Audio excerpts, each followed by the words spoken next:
people who read my column are people who come to see politics.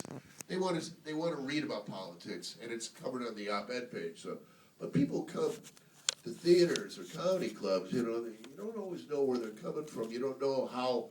I have friends who are political comics, much smarter than I am, and they, you know, they're poli-sci majors, and they get angry at the audience if they don't know, you know, something below the fold on page 18 of the New York Times. You know, Jesus, dude, people have jobs and families and hobbies and stuff, you know.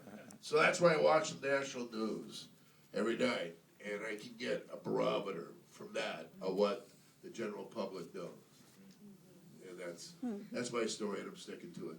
Are there any questions? Yes, ma'am. I have so many.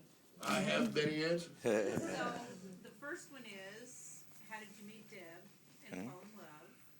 Love to hear that. The second one is, how can we incorporate humor into boring subjects like health and fitness or whatever it is everybody speaks about? Well, first one, meeting Deb, my wife. In my little one-man show, Boomer Raging, I talk about Debbie, and I talk about how lucky I've been that I've been able to earn my living since April of '81, telling jokes at drunks in bars. And I'm not even the funniest person in my marriage. And that's true. She is much funnier than I am. She's an improviser. Debbie does improv, not Dallas. And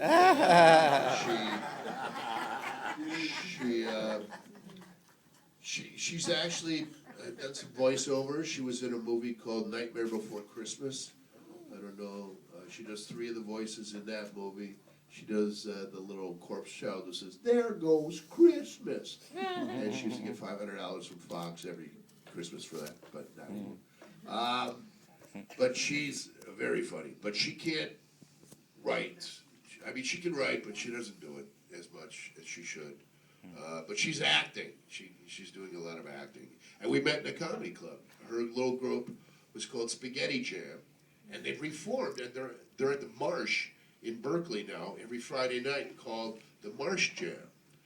So they're some of the same people, some new people, but the Marsh Jam every Friday night at the Marsh in Berkeley, and I forget where it is. It's